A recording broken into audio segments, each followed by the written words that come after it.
Right now at noon, a new bill could pay for your child's private school tuition. We'll have the details. And it's warm, it is windy, and we're starting to see those partly cloudy skies. We'll take a look at that forecast coming up. Plus, the Biden administration continues to support Israel in its fight against Hamas, but the first vote to send more than $14 billion in aid didn't get very far in the Senate. The 4 states' most watched news starts now. Good afternoon, and thank you for joining us on KOAM News at Noon. I'm Caitlin O'Shaughnessy. In today's top story, Joplin City Council has a new temporary member. Anthony Monteleone is filling the council seat of Kate Spencer, who resigned last month. Monteleone previously served on the City Council for 4 years. This position is short-term. He'll only hold it until April 2nd, when voters will decide who will fill it for a full term. The council will officially swear Monteleone in at the next council meeting on December 18th. Oklahoma begins accepting applications for the new parental choice tax credit. Back in May, Governor Kevin Stitt signed a bill into law which provides refundable tax credits of $5,000 to $7,000 per child to cover the cost of private school tuition. The tax credit is offered to families on a first-come, first-served basis, with priority given to families with household incomes of $150,000 and below. The start date was delayed last week because not every parent had received the needed forms. Miami, Oklahoma city leaders yesterday discussed plans for a new terminal at the Miami Regional Airport. City council members were presented with new designs and information about the project. It's expected to cost around $2.5 million. More than $1 million of that would be funded grants and state money. The rest would come from the city. You know, we have a facility currently that's outdated and run down a little bit. And with the growth in the area and the new project in Bonita, we need a new facility to accommodate more passengers. We have just started a company in the Miami airport for flight training and trying to expand our services. So we want to get a new facility to accommodate our expanding operations. Construction on the project is expected to start next May and is expected to be completed by February of 2025.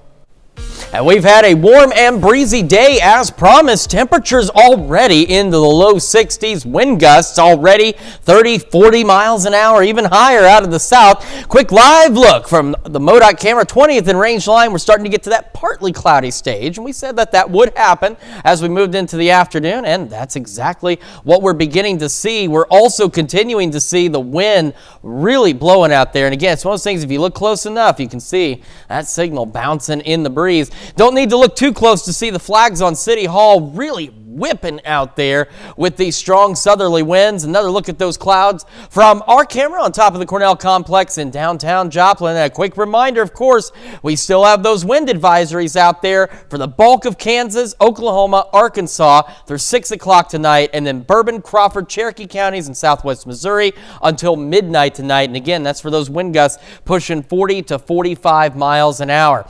Started the day yesterday at 26, made it up to 58. So we went from, that's why I was telling you yesterday, we're starting colder and then we're going to be warmer. And that's exactly what happened, but still not bad. But again, temperatures already well above average out there. 63 in Joplin, 63 in Pittsburgh with those partly cloudy skies. Our thunderstorm chances, well, you know, things change between the morning and noon news. We get new data, and I've got new data for you for our storms tomorrow and how the weekend is looking. And we'll have that in the full forecast here in just a few more minutes, Caitlin. All right, Chris, thanks so much. And a study gives high marks to a Webb City school. A report by U.S. News places Webb City Middle School in the Missouri Top 50. KOAM's Anthony Saviallo talks with Webb City Principal Jonathan Wengert, who shares the secret about Webb City's success.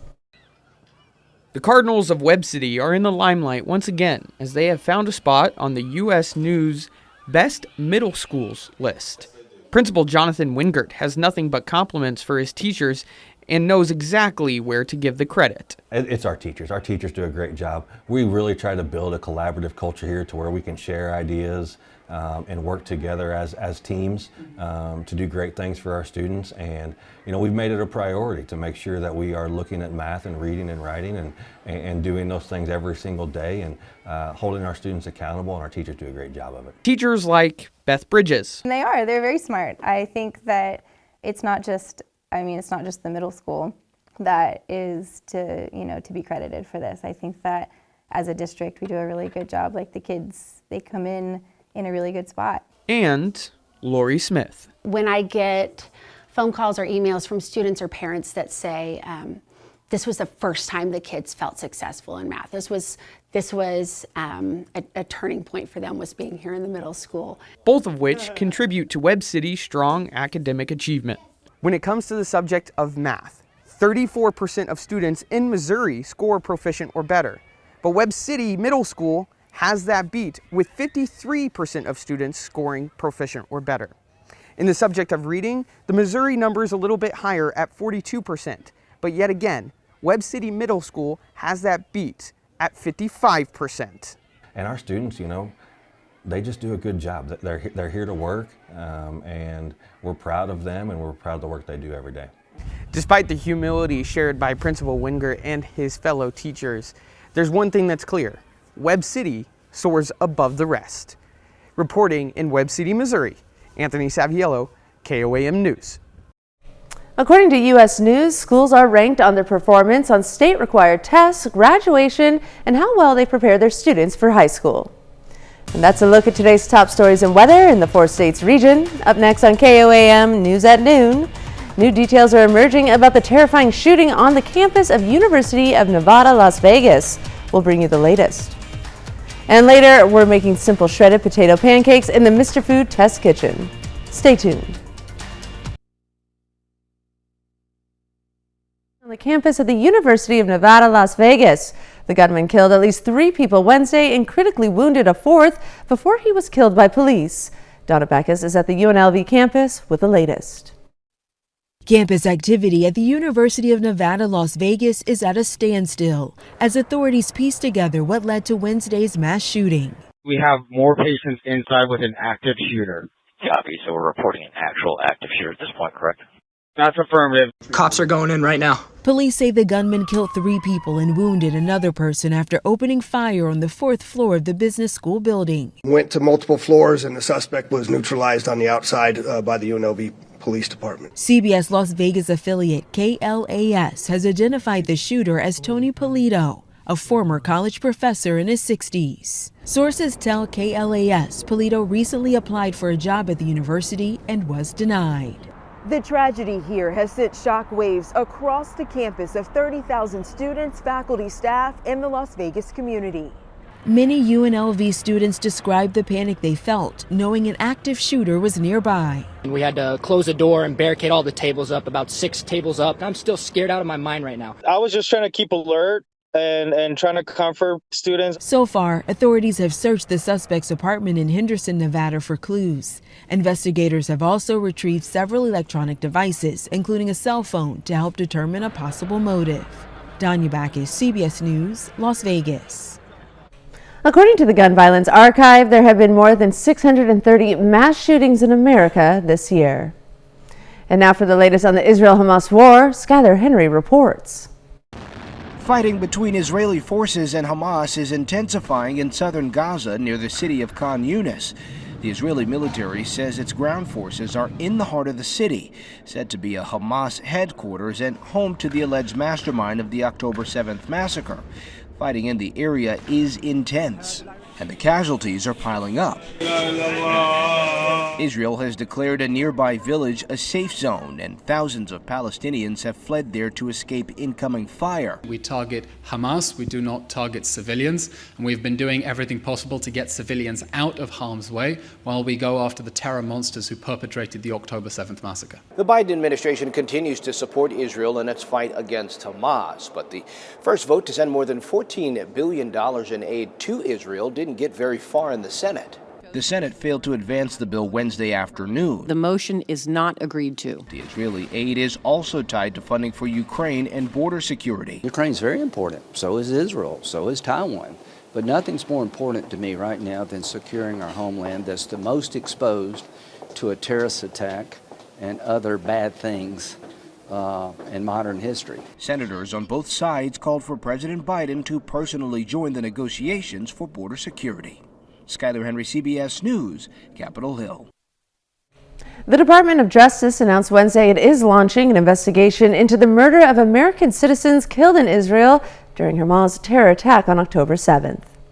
And still to come on KOAM News at Noon, we see what's cooking with Mr. Food. Today, we're making a Hanukkah treat that's both symbolic and tasty. Any ideas to what it could be? Stick around. We've got it coming up next. But first, we're tracking thunderstorm chances for our Friday across the area, and these gusty winds will continue. We'll have a full look at that forecast right after this.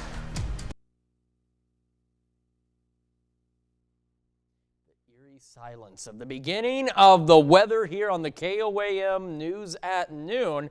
And it is going to be windy. I think going to be. It is windy. It's already windy out there. We can show you that wind by taking a quick look outside at this guy. This is the MODOC camera at 20th and Range Line in Joplin. And from its position, it's actually relatively steady, as we can see. Hold on, there's little TVs here. The magic of television. I didn't turn one of them on, or I turned it back off somehow.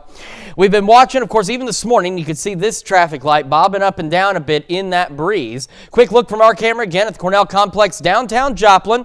The flags on City Hall really whipping. You can see the partly cloudy skies, and there we go. Now we're getting another good gust. It's almost like an earthquake from this camera, the way it's been rocking back and forth up there. And the KDOT camera, I was just telling the guys in the back, I have never actually, in my time doing the weather so far, I have never seen it rock like that before. So that's telling you just how strong the winds are this afternoon across the area. Our camera 7th and Range Line, now the way it's mounted is it rattles really good when strong winds hit it. 63 in Joplin, south-southwest breeze at 25. Gusting to 35. We head over to Pittsburgh. We've got those cloudy skies, like some clouds out there. 63, south breeze at 28, gusting to 33. So again, it is very windy. The other concern here too is it's very dry, very low dew point, very low humidities. So I mean, it's windy. Don't burn as it is, but even more dangerous to do so, not just with the wind, but with how dry things are. Wind arrows racing across the area. However, they're bringing in considerably warmer air. 62, Yates Center, Chanute, and Iola. 64 in Fort Scott. 65 in Chetopa. 66 in Miami. They were one of the warm spots nearly all morning long. Warm still today, or this afternoon. 63, Carthage and Lamar.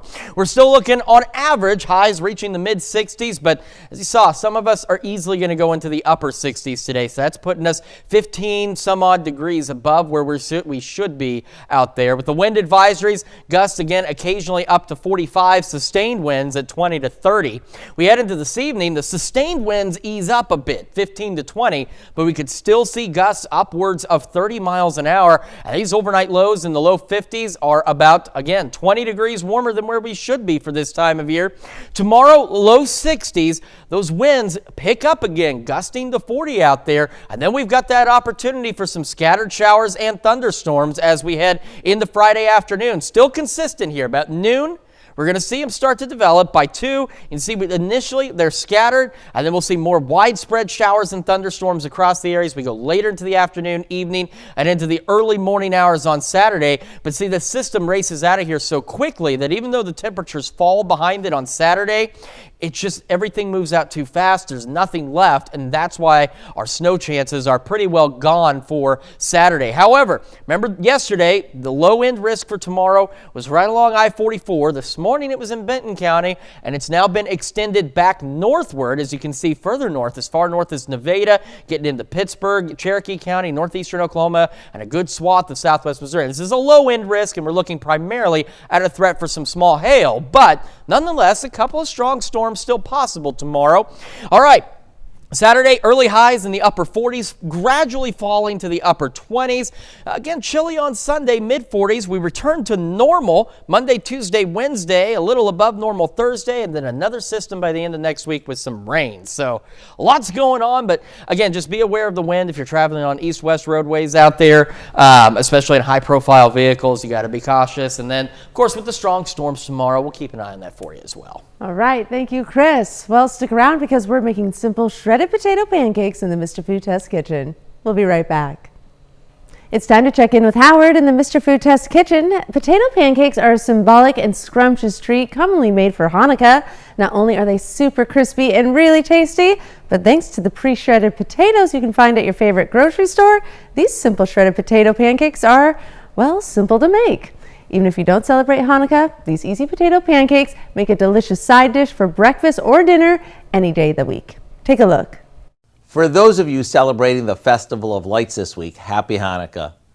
To symbolize Hanukkah, which is when the eternal light miraculously burned for 8 days with only 1 day's worth of oil, we're whipping up a dish that's cooked in oil, which goes hand in hand with the holiday. It's potato pancakes, and watch how easy they are. We start by combining a bag of refrigerated shredded potatoes along with a finely chopped onion and an egg. We give that a mix and add some flour, salt and pepper.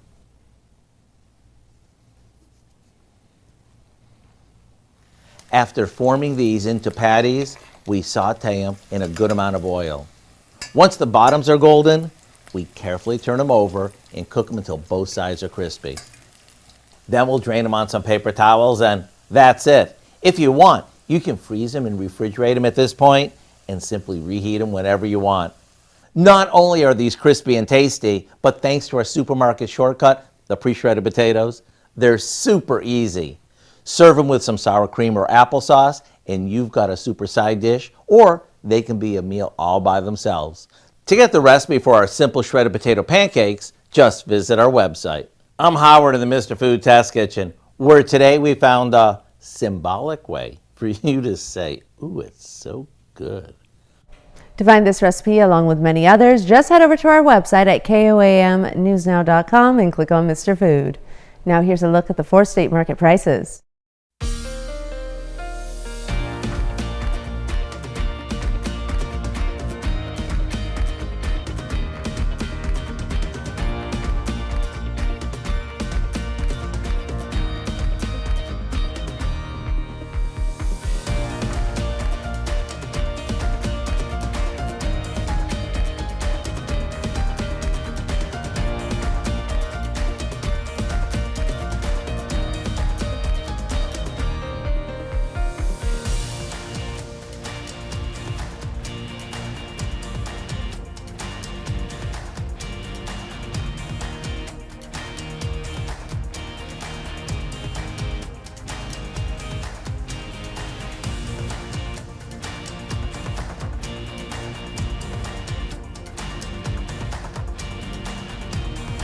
All right, wind advisories continuing through this evening. Gusts up to 40, 45 miles an hour. Mid-upper 60s for highs. 60s tomorrow. Gusts again to 40. Thunderstorms building in by the afternoon. Cooling down through the weekend. And then we head back to normal by Monday, Tuesday, and Wednesday of next week. All right, and Dow, what do you have for us this evening? A lot coming up at 5. For starters, the government agencies that oversee U.S. airlines are taking a new look at their mental health regulations for pilots. That's after an off-duty Alaska Airlines captain allegedly tried to turn off the engines of a plane in mid-flight. That's not good. Plus, visit Webb City Christmas Tree Farm to talk about their harvest this year and details on a fundraiser to send socks to soldiers. Hope you join us for those stories. A lot more, of course. It's coming up today on KOAM News at 5. And that's the news for now. Thank you for joining us on KOAM News at Noon. Have a great rest of your day.